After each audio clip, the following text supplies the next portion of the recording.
चुनाव को लेकर बड़ी खबर है। 1 अक्टूबर को बीजेपी केंद्रीय चुनाव समिति की बैठक होनी है। जी हां, 1 अक्टूबर तारीख जब केंद्रीय चुनाव समिति की बीजेपी की बैठक होगी। इस बैठक में राजस्थान को लेकर मंथन किया जा सकता है। 30 सितंबर को मध्य प्रदेश छत्तीसगढ़ पर मंथन होगा, यानी 2 तारीखों को यह केंद्रीय चुनाव समिति बैठने वाली है। 30 सितंबर का दिन मध्य प्रदेश और छत्तीसगढ़ इन 2 राज्यों के लिए रखा गया और 1 अक्टूबर का दिन, 1 अक्टूबर की तारीख सिर्फ और सिर्फ राजस्थान के लिए रखी गई है। केंद्रीय चुनाव समिति यानी जो अंतिम फैसला किनको टिकट दिया जाना चाहिए वो लेती है। यह केंद्रीय चुनाव समिति की महत्वपूर्ण बैठक राजस्थान के संदर्भ में अगर देखी जाए तो 1 अक्टूबर को होने वाली, और इस 1 अक्टूबर की तारीख में देखना यह होगा कि किस तरह का मंथन होता है, किस तरह की चर्चा होती है। क्या ये जो लिस्ट आने वाली है या जिसका इंतजार हो रहा है या कहा जा रहा है, क्या वो 1 अक्टूबर को केंद्रीय चुनाव समिति की बैठक के बाद सामने आ जाएगी या फिर चुनाव को लेकर इसमें रणनीति बनने वाली। लेकिन आपको जैसा हमने बताया, केंद्रीय चुनाव समिति बीजेपी में चुनावों के टिकट पर अंतिम मोहर लगाने वाली समिति है और इसकी बैठक होने के मायने बेहद बढ़ जाते हैं, क्योंकि 1 अक्टूबर को केंद्रीय चुनाव समिति की बैठक होगी। उसमें शामिल सभी लोगों की तरफ से, सभी नेताओं की तरफ से चर्चा होगी, मंथन होगा। किस तरीके से पहली लिस्ट जारी करनी है, कौन सी लिस्ट जारी करनी है, मजबूत जहां पर बीजेपी है वो लिस्ट जारी करनी है, जहां पर बीजेपी सिटिंग विधायक रखती है वो लिस्ट जारी करनी है, या फिर दूसरी ओर जो कमजोर सीट हैं वो उनकी लिस्ट जारी करनी है। उसमें फिर कौन कौन उम्मीदवार और दावेदार होंगे, ये भी बहुत ही बड़ा मंथन हो जाता है। लखवीर सिंह शेखावत हमारे संवाददाता जिन्होंने इस खबर को तुरंत अभी ब्रेक किया, उनसे बात करते हैं। लखवीर, 2 दिन मध्य प्रदेश और छत्तीसगढ़ के लिए 30 सितंबर के और 1 अक्टूबर का एक दिन सिर्फ राजस्थान के लिए केंद्रीय चुनाव समिति का। जी बिल्कुल, केंद्रीय चुनाव समिति की बैठक के लिए 2 दिन तय किए गए हैं फिलहाल, 30 सितंबर और 1 अक्टूबर। 1 अक्टूबर को राजस्थान के लिए रिजर्व रखा गया है कि राजस्थान की जो भी सीटें होंगी उस पर 1 तारीख को मंथन होगा। और ये बताया जा रहा है कि जो सीटें पिछले 3 चुनावों में भारतीय जनता पार्टी राजस्थान में हार रही है, ऐसी करीब 1.5-2 दर्जन सीटों पर मंथन होना है और उसके बाद पहली आधिकारिक सूची भारतीय जनता पार्टी जल्द जारी कर सकती है। तो सबको इंतजार था कि राजस्थान में भारतीय जनता पार्टी टिकटों की घोषणा कब करेगी। ऐसे में वो राह अब सुगम होती नजर आ रही है। हालांकि इस महीने यानी कि 30 तारीख तक तो किसी प्रकार की सूची नहीं आ रही है, लेकिन 1 अक्टूबर को केंद्रीय चुनाव समिति की बैठक में मुहर लगने के बाद जल्द पहली सूची प्रस्तावित है और वो सूची वो होगी जहां पर भारतीय जनता पार्टी लगातार 3 चुनाव हार रही है। अब टिकट वितरण में फॉर्मूला क्या है, किस प्रकार से स्क्रूटनी की जाएगी, ये बड़ा सवाल है। हालांकि पार्टी से जुड़े विश्वस्त सूत्रों की माने तो इस सूची में नए लोगों को मौका दिया जाएगा और महिलाओं पर भी दांव भारतीय जनता पार्टी खेलेगी। मतलब उन लोगों के लिए खबरी है जो लगातार पार्टी के लिए मेहनत करते हैं और अपनी दावेदारी को मजबूत कर रहे हैं, लेकिन जो वरिष्ठ नेता और वरिष्ठ जो लोग जो पिछले चुनाव लड़ते आए हैं वो उनके बीच में जो रोड़ा बनते हैं, उनके लिए अच्छी खबर है कि पार्टी इस बार अंडर 45 के जितने भी कैंडिडेट्स हैं उन पर दाव खेलने की तैयारी कर रही है और उसका पहला नमूना पहली आधिकारिक सूची की जब घोषणा होगी उसमें भी देखने को मिल सकता है। क्योंकि लगातार तमाम तरीके की सर्वे रिपोर्ट्स भारतीय जनता पार्टी के पास आई है, प्रदेश लेवल पर भी सर्वे करवाए गए, केंद्रीय स्तर पर भी सर्वे करवाए गए। कल 6.5 घंटे का मंथन राजधानी जयपुर में केंद्रीय गृह मंत्री अमित शाह और जेपी नड्डा की नेतृत्व में बिल्कुल लखवीर सिंह शेखावत, मैं बहुत बहुत धन्यवाद करना चाहूंगा। फिलहाल आपने इस खबर को ब्रेक किया और भी आपसे जानकारी आगे के बुलेटिन में हम लेंगे, लेकिन फिलहाल आपका बहुत बहुत धन्यवाद। आइए सीधा एक बार फिर से रुख करते हैं डीडवाना में मुख्यमंत्री आए हुए हैं और अपनी बातों को रख रहे हैं सामने। सुनते हैं युवा संवाद।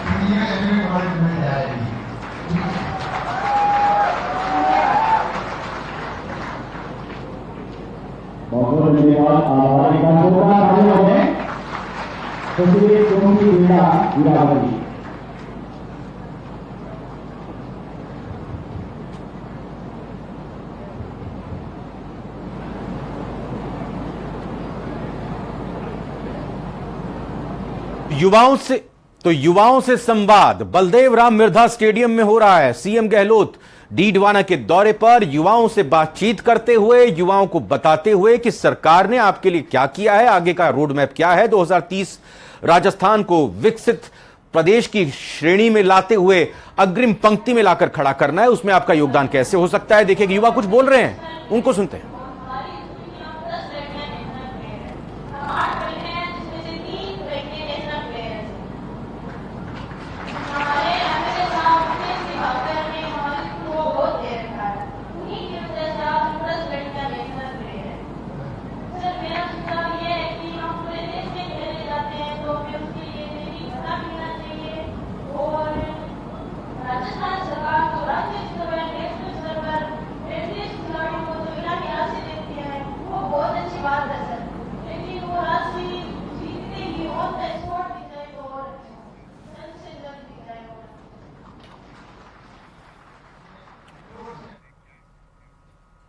तो युवाओं से संवाद करते हुए, अपने साथ बैठाकर युवाओं से पूछते हुए उनकी जिज्ञासा, उनकी अपेक्षाएं, जो कुछ भी सरकार की तरफ से मिला है या सरकार की तरफ से योजनाएं बनाई गई हैं, उसको लेकर भी बातचीत करते हुए फिलहाल इस पर नजर रहेगी हमारी। लेकिन डूंगरपुर की एक बड़ी खबर आपको बता दी, जहां पर 300 किलोग्राम चांदी और इसके अलावा कैश जब्त हुआ है। बिछीवाड़ा थाना पुलिस की यह बड़ी कार्रवाई है।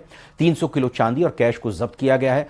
कार में बने सीक्रेट खानों से इसको बरामद किया है। पुलिस ने 2 लोगों को भी हिरासत में लिया है। गुजरात की सीमा रतनपुर बॉर्डर पर यह कार्रवाई हुई है, रतनपुर पुलिस चौकी पर।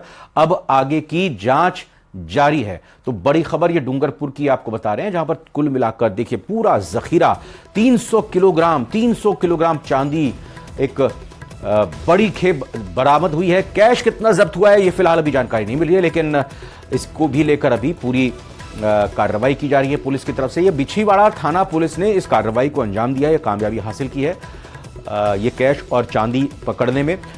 ये एक कार गुजर रही थी, उस कार में संदिग्ध लगी जब गतिविधि तो चेक किया गया उसको। सीक्रेट खानों से, यानी सीक्रेट कुछ ब्लॉक्स बनाए हुए थे, वहां से इसको बरामद किया गया है। पुलिस ने 2 लोगों को हिरासत में लिया है। गुजरात की सीमा रतनपुर बॉर्डर पर एक कार्रवाई हुई है। रतनपुर पुलिस चौकी पर आगे की जांच जारी है।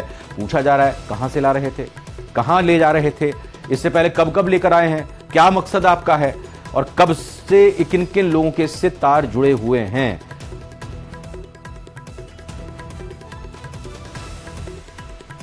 डूंगरपुर जिले की बिछीवाड़ा थाना पुलिस ने आज बड़ी कार्रवाई को अंजाम दिया है। गुजरात की सीमा रतनपुर बॉर्डर पर पुलिस ने एक कार को जब्त किया है और कार से करीब 2 करोड़ से ज्यादा कीमत की 300 किलो चांदी और भारी मात्रा में कैश जब्त किया है। आप मेरे पीछे देख सकते हैं, ये वही कार है जिसके अंदर वो गुप्त खाने बने हुए हैं और उसी खानों के अंदर 300 किलो से ज्यादा चांदी और करीब 20 लाख रुपए से ज्यादा का जो है वो कैश भरकर ले जाया जा रहा था। मामले में पुलिस ने 2 आरोपियों को गिरफ्तार किया है।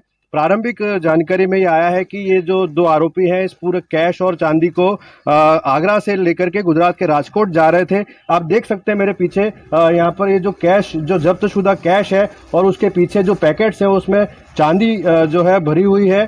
फिलहाल पुलिस इस पूरे मामले को लेकर कार्रवाई कर रही है। कैश की गिनती का काम अभी होना बाकी है और चांदी का वजन तोलने का भी काम फिलहाल बाकी है। हमारे साथ इस वक्त मौजूद है बिछीवाड़ा थाने के थानाधिकारी मदन सिंह, उनसे मदन लाल खटीक, उनसे मिलकर जानते हैं सर किस प्रकार की कार्रवाई को अंजाम दिया जाए। मुखबिर की सूचना पर दौरान नाकाबंदी रतनपुर बॉर्डर पर नाकाबंदी की जा रही थी, तो जिस पर मुखबिर की सूचना अनुसार एक कार जिसे रुकवाई, चालक और सह चालक ने हड़बड़ाहट में कार को भगाना चाहा, जिसे घेरा देकर पकड़ा, नाम पता पूछा। दोनों आगरा से राजकोट की ओर जा रहे थे। जिनसे गाड़ी में क्या भरा बाबत पूछा तो संदेहप्रद हुआ, संतोषप्रद जवाब नहीं दिया, जिस पर कार की तलाशी ली तो जिसमें चांदी के आभूषण जो कि बॉक्स बने हुए कार में थे उसके अंदर पाए गए और नकदी भी है जिनकी अकाउंटिंग की जा रही है तथा चांदी के आभूषण है उनका तोल किया जा रहा है।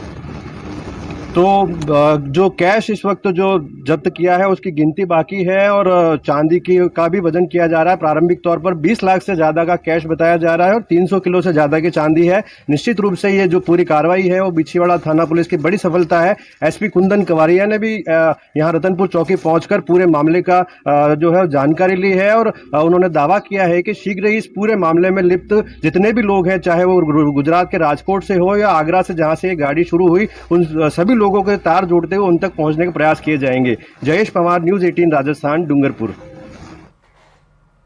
और फिलहाल एक छोटे से ब्रेक का वक्त है, ब्रेक के बाद लौटकर आते हैं और खबरों के साथ। राय सिंह नगर थाने पर ग्रामीणों ने प्रदर्शन किया है। दरअसल पुलिस और ग्रामीणों में धक्का मुक्की भी इस दौरान हुई है। यह पूरा विवाद एक हॉकी मैच के दौरान शुरू हुआ, जब मारपीट उस दौरान मैच में हो गई और मारपीट के आरोपियों की गिरफ्तारी की मांग ग्रामीण कर रहे हैं। पिछले 2 दिनों से लखा हाकम के ग्रामीण लगातार धरना प्रदर्शन कर रहे थे और आज स्थिति आमने सामने की हो गई। पुलिस और ये ग्रामीण आमने सामने आ गए। तस्वीरें आप देख सकते हैं, पुलिस और ये स्थानीय ग्रामीण कैसे गुत्थम गुत्था हो गए हैं। लगातार इनके बीच धक्का मुक्की भी हुई।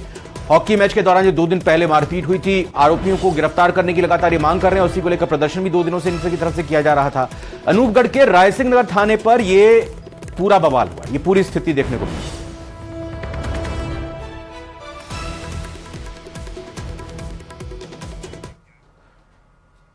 कोचिंग सिटी कोटा के